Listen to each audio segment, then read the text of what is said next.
seperti mendayung di sungai bercabang, kadang arus membawa kita ke jalur yang tak terduga. Keputusan besar menentukan arah, meski sulit, setiap dayungan adalah kesempatan untuk melanjutkan perjalanan. Selamat datang di podcast Ngobrol Santai, tempatnya kita bahas hal-hal serius dengan cara yang gak bikin ngantuk.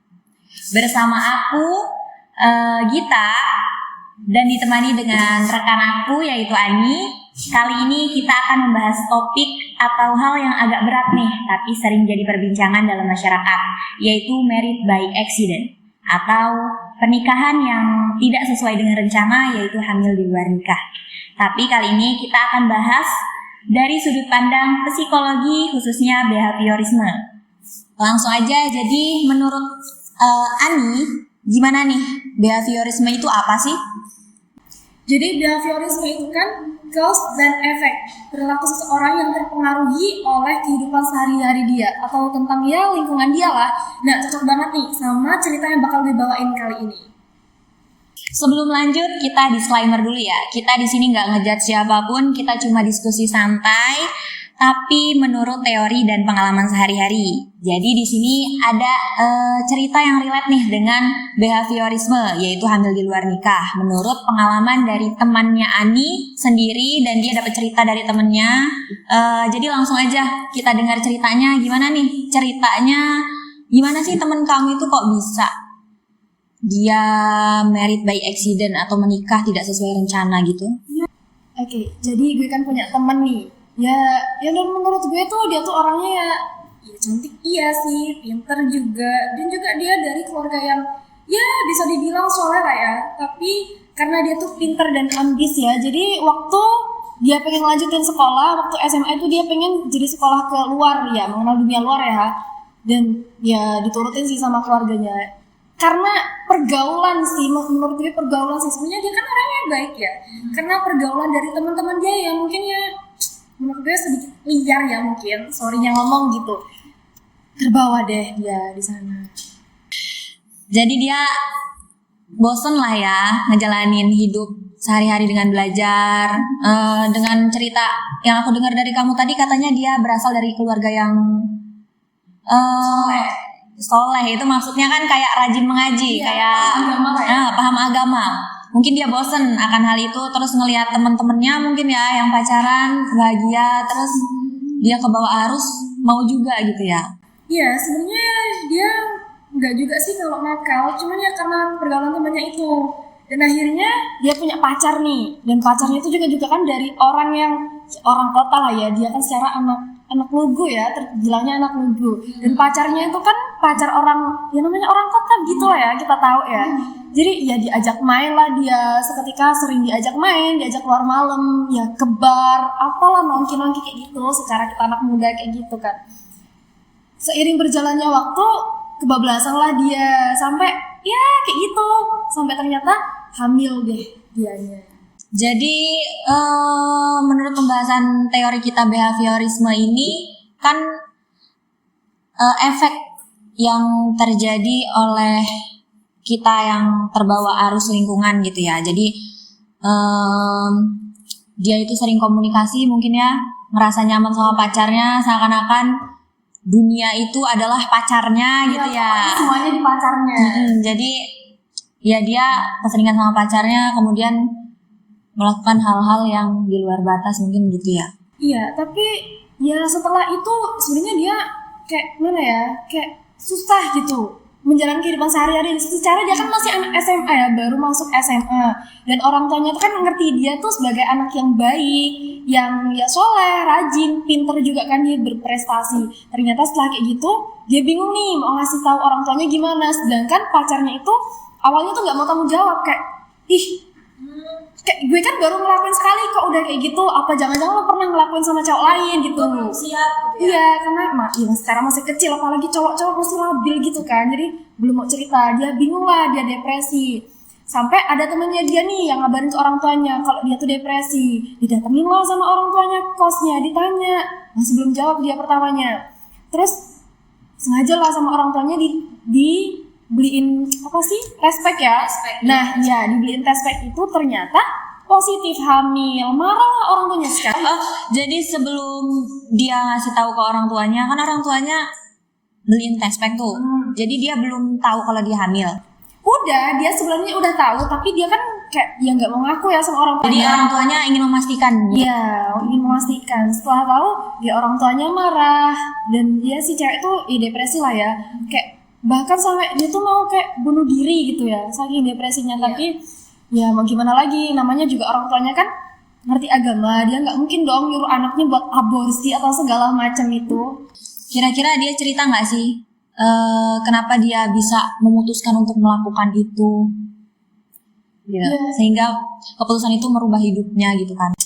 Itu sih kayak pokoknya dia tuh terbawa suasana kayak ya secara temennya kan sering nongkrong di luar malam ke bar minum segala macam lah, jadi dia kayak jadi sih ayo sih ikut aja lu mah nggak apa-apa kali kita mah anak Gen Z masa nggak kayak gitu katanya. Ya udahlah dia ikut sampai terbawa arus sampai sekarang. Setelah temennya tahu nih, orang tuanya tahu, itu gimana proses mereka jadi nikahnya itu gimana? Penyelesaian masalahnya? Sebenarnya sama si ceweknya itu kan pertamanya mau diaborsi ya, tuh anak kandungan dia itu. Tapi sama orang tuanya karena orang tuanya ya ngerti lah soal agama, jadi ya pokoknya dicari itu cowok sampai keliling-keliling. Pokoknya orang tuanya tuh dicari tuh cowok, akhirnya ketemu, dipaksa lah sama orang tuanya tuh buat nikahin anaknya dia. Terus mau deh cowoknya. Setelah menikah, dia cerita nggak sih kondisi keluarga dia sama si suami yang sudah menghamili dia di luar nikah itu? Dia cerita nggak sih gimana? Bahagia kah? Atau ada penyesalan dari keduanya? Atau gimana tuh? Ya cerita pasti cerita ya, tapi ya gimana? Ya pasti dia nyesel banget karena ya di usia dia yang baru belasan tahun, baru banget menginjak dewasa, remaja bahkan yang masih labil banget kayak gitu, udah disuruh ngurusin anak, ngurusin suami. Mana suaminya kan orang tua, iya gitulah sering nongkrong meskipun udah punya Masih mau main-main. masih udah punya kehidupan sendiri, dia tuh tetap memprioritaskan teman-temannya, tetap ke bar, nongkrong dan lain sebagainya gitulah. Jadi setelah dia menikah kurang bahagia lah ya. Terus tanggapan masyarakat itu gimana sih kalau udah terjadi hal itu, atau mandang dia selalu buruk sehingga dia depresi dan takut, nyesel, ngurung diri, gimana kira-kira? Kalau tanggapan manusia, orang lain, masyarakat, kita pasti menganggapnya sebagai kayak buruk ya. Kita sendiri aja kayak menganggapnya, kita sebagai anak-anak yang sekarang aja pasti menganggapnya kayak kok bisa sih dia kayak gitu, meskipun ya kayak kehidupan luar, tapi kan tergantung kita yang menyikapi sebenarnya. Tapi setelah itu ya syukurnya sih alhamdulillah dia berubah, dan semenjak itu dia mendidik anaknya agar benar-benar nggak kayak dia, nggak kayak yang ibunya lakuin gitu. Tapi kan di cerita sebelumnya itu dia karena terbawa teman ya. Kemudian dia terbawa arus, terus terjadi seperti itu, terus menikah. Itu kira-kira temennya itu masih sama dia, masih ngerangkul atau enggak sih? Dari cerita dia sendiri. Ya kayak logisin aja ya, kalau kita nggak mungkin semua teman-teman kita nih, semua teman-teman kita setelah tahu kita kayak gitu, nggak mungkin semuanya masih mau berteman sama kita. Pastinya. Iya, jadi dia sebagian besar udah kayak, ih apa sih lo kok bisa sih kayak gitu? Gua yang udah lama di kota aja nggak sampai kayak gitu. Jadi ya banyak yang hindar, tapi ya ada juga beberapa yang masih ngerangkul dia buat kayak, ya udah sih nggak apa-apa, namanya kejadian, ya lo ambil pelajarannya biar semua itu nggak terjadi buat anak lo ke depannya. Terus dia cerita nggak sih gimana dia ngatasin depresinya, traumanya, terus rasa terancam penilaian masyarakat terhadap dia, terus kemudian cara dia melanjutkan hidup. Pastinya masyarakat lingkungannya itu udah nggak percaya sama dia kan, karena dia udah melakukan kesalahan seperti itu gitu. Apalagi yang laki-lakinya, gimana sih cara dia untuk bertahan hidup setelah terjadi kejadian itu di hidupnya? Dia cerita nggak? Ya, dia pertama itu setelah itu pokoknya sampai dia depresi kan.